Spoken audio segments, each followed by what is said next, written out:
Je crois vraiment que la langue est très symbolique au niveau si on appartient à une culture, si on n'appartient pas et comment on s'insère dans une culture aussi. Et je crois qu'une fois qu'on est sur place ici, j'ai vu en parlant avec les personnes dans la région beaucoup d'ouverture. Si on part du patois, et vous le parlez avec qui et combien de personnes y a-t-il dans votre famille qui le parlent encore? Mais vous avez des différences, vous notez des différences entre la famille qui habite sur Sancerre, la famille qui habite sur Brive. Et il m'explique, il y a un savoir incroyable sur la langue qu'on ne partage que très rarement, je crois. Mais c'est une langue très liée à... Tout le monde dit, mais c'était pas permis à l'école, on était sanctionnés une fois qu'on parlait, même dans les pauses, et même dans la cour de l'école, avec les copains qu'on avait tout l'après-midi, qu'on jouait dehors. Si on parlait occitan avec eux, on était sanctionnés. Et c'était la même chose que j'ai écouté dans beaucoup de communautés de langue minoritaire, partout la même chose. Au début, quand j'ai commencé avec l'espagnol, je suis allée beaucoup en Amérique du Sud et j'ai rencontré beaucoup de personnes qui avaient l'espagnol comme langue secondaire. Et puis je me suis rendu compte qu'il y a aussi une honte de mentionner l'autre langue qu'ils parlaient, le quichua ou l'aymara ou n'importe quelle autre langue. Et puis il y avait un professeur qui me parlait de quelques langues assez rares qui ne sont pas encore étudiées, qui sont aussi des minorités. Et là j'avais décidé d'y aller. Mais j'étais très jeune, j'avais 21, 22 ans. Et ce que je rencontrais dans la communauté, c'était beaucoup plus que je pensais, de vraiment trouver personne qui voulait le parler. Mais c'est pourquoi. Alors, c'était toutes ces choses qui entraient dans ma tête. Et aussi, le thème n'était pas pour expliquer... pour expliquer le cas du papiamento, mais ce qui m'intéressait, c'était comment les cas étaient liés. Comment toutes les communautés des langues minoritaires avaient les mêmes problèmes. On peut déjà adiviner ce que vient après, parce que c'est en Sardaigne, on a trouvé la même chose. On a fait une enquête, par exemple, avec les étudiants en Alger. L'Alger, c'est la ville où on parle catalan, un catalan assez ancien. Et il y a des petites choses qui peuvent changer l'attitude des personnes au niveau linguistique. Par exemple, dès qu'il y a un vol direct de Barcelone à Alguero, il y a beaucoup de jeunes catalans qui vont pour des vacances, raison relax, à Alguero. Et dans la rue, tout d'un coup, on écoutait beaucoup de catalans. Et ça a revitalisé complètement la langue chez les jeunes, parce que le catalan à d'Alguero, c'était aussi une chose des vieux. Il n'y avait pas beaucoup de jeunes qui le dominaient encore, parce que tout le monde passait soit à l'italien, quelques familles aussi au sarde. Et tout d'un coup, ça change. Alors j'ai appris que c'est pas fixé, le destin d'une langue, ça dépend des interventions, c'est réglable. Il faut faire quelque chose, mais c'est pas comme ça va mourir, c'est donné. Il faut l'accepter. Non, il faut pas l'accepter. Parce que on n'accepte pas que les plantes et le grenouille et la biodiversité se réduisent, mais on accepte que le nombre de langues se réduit chaque année. On a 6000 langues dans le monde et il y a des linguistes qui disent qu'il y a 200 qui disparaissent chaque année. Mais c'est horrible, Si on fait une prognostic, on aura un monde assez... vide au niveau de langue d'après quelques centenaires. Et avec chaque langue, c'est toute une forme de pensée, une identité, une forme de voir le monde. Mais en Autriche, par exemple, si on parle en dialecte, il y a beaucoup de choses en dialecte que je ne saurais jamais dire en allemand standard. Ça n'existe pas. Il y a des mots qui le disent tout. Un seul mot. Et en allemand, il me faut 5 phrases pour expliquer ce que je veux dire. Et je suis certaine que ça existe aussi en occitan. Mais en France, c'est un cas spécial. Mais tous les fois qu'on mentionne quelque chose qu'il faut promouvoir une langue minorisée, ça va contre l'idée nationale, ça va contre l'unité nationale. Et c'est pas évident. Il y a beaucoup de pays qui sont très unis, qui n'ont aucun problème d'identité aussi. Mais il y a des personnes qui parlent différentes langues. Mais je crois qu'au moment, on a un peu peur, parce qu'on a vu les Corses, là, pour les raisons politiques, la langue était un peu utilisée aussi pour le discours politique. On a observé chez les Bretons un peu, alors maintenant il y a un recul, on a un peu peur et on dit l'Occitanie elle est énorme. Une fois que ça commence à bouger vraiment, on ne veut pas de ça. Mais je vois aucune contradiction entre la promotion d'une langue régionale, des langues régionales et l'unité nationale, parce que personne doute le rôle du français. Oui, on a toujours peur d'une force qui tire un peu la nation. J'ai lu par exemple les textes de Rudolf von Habsburg à la fin qui était prévu comme successeur de l'empereur, du dernier empereur de l'Autriche. Et c'était vraiment un pays super multilingue, super multiculturel, qui était, spécialement au 19e, très difficile à maintenir. Il y avait plein de problèmes. Il y avait beaucoup d'écoles, pour ça j'avais mentionné cet exemple aujourd'hui, beaucoup d'écoles qui enseignaient en 3 langues, en 4 langues. Si on envoyait un employé d'État à un autre poste, en Hongrie, ou en Pologne, ou en Italie, il avait 1 an pour apprendre la langue. S'il n'apprenait pas la langue pendant 7 ans, c'était terminé. Sa carrière était pratiquement terminée. C'est ça que je disais aux personnes qui disent, maintenant il y a des Hollandais qui vont aux Antilles comme employés publics parce qu'il fait plus chaud, c'est plus agréable, il y a la mer autour, mais ils se nient à apprendre la langue locale. Et je dis, mais c'est vous qui doivent... Il faut imposer quelque chose. Si quelqu'un est dans un territoire, c'est aussi une question d'intégration. On s'intègre, non? On s'approche aux personnes, à la langue, à la culture. On veut savoir comment on mange, on pense, on est, en fait. Oui. En France, tout ce qui était pas français, après la Révolution, était contre l'État. C'était mal vu, ouais, c'était déprécié, c'était méprisé, c'était et plus que dans toute autre nation. Et je ne sais pas si ça a apporté quelque chose, parce que je ne crois pas que l'unité nationale en France soit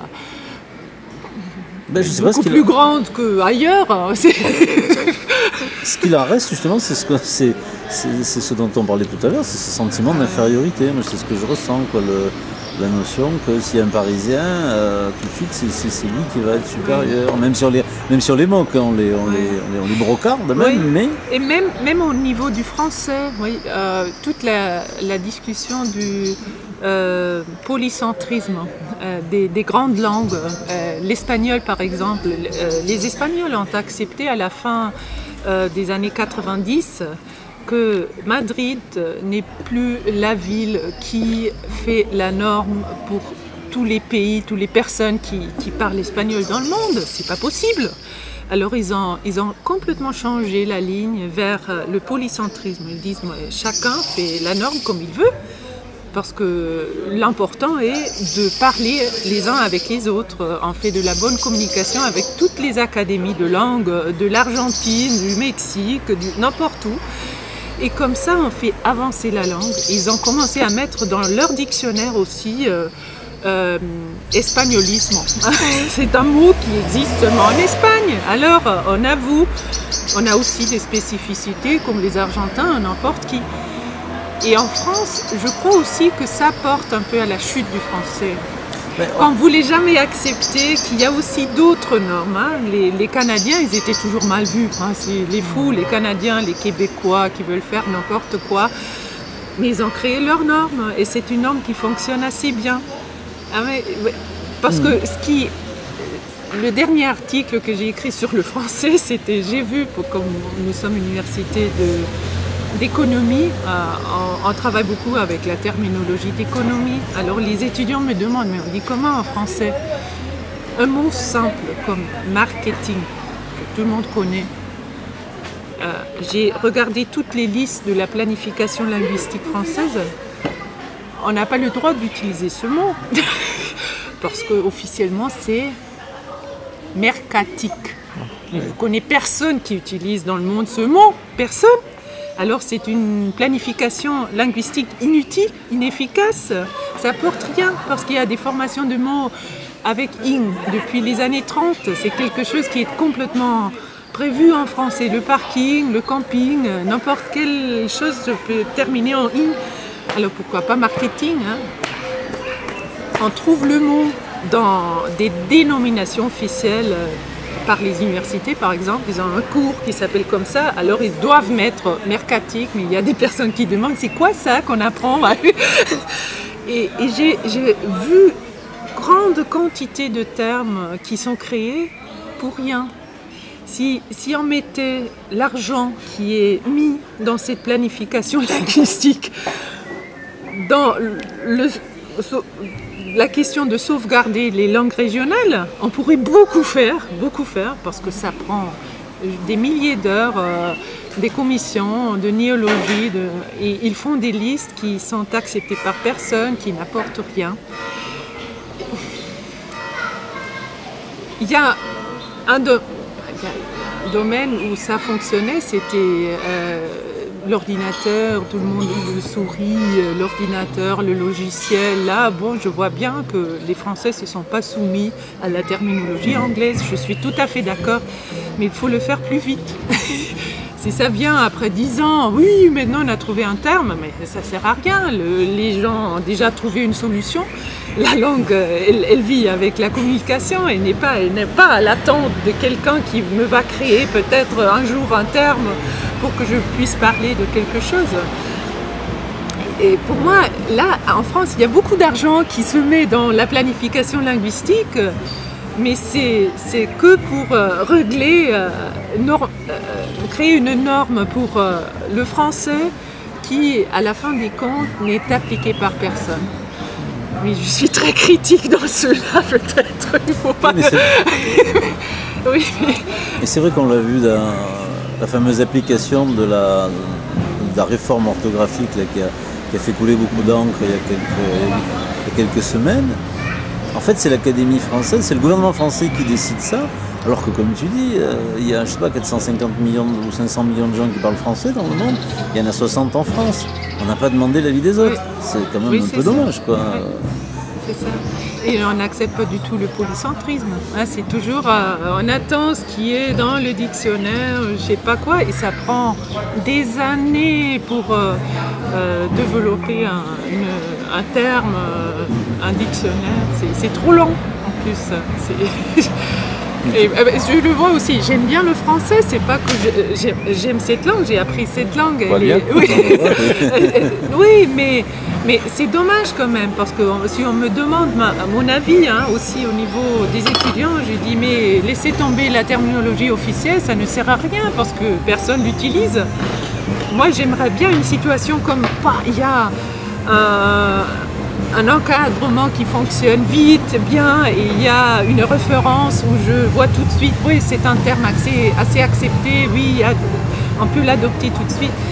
Mais parce qu'on dit toujours qu'il n'y a pas assez d'argent pour la planification linguistique, il y en a, il y a beaucoup de personnes qui sont impliquées en ça, et pourquoi pas le réduire un peu là et mettre l'argent ailleurs. Et malheureusement, tout est lié un peu au fond qu'on a pour avancer. Même les entités linguistiques doivent être payées de quelque sorte. Oui, tu parles combien de langues? Je n'ai appris beaucoup, mais couramment, je parle 8. 8 langues couramment, oui. C'est-à-dire? ma langue Français. maternelle, l'allemand, puis j'ai appris à l'école, j'avais le français, mes parents m'ont envoyé en France. Ah là, ça aussi c'est une expérience assez cruciale. Ils m'ont envoyé chez une famille à Martigues, près de Marseille, pour apprendre le français. C'était la sœur de la femme d'un collègue de mon père et ils ignoraient complètement l'anglais, l'allemand. Il n'y avait rien d'autre que le français dans la famille, les 3 enfants. Alors dans un été, j'ai beaucoup appris en langue parlée. J'ignorais l'écriture, mais je pouvais parler.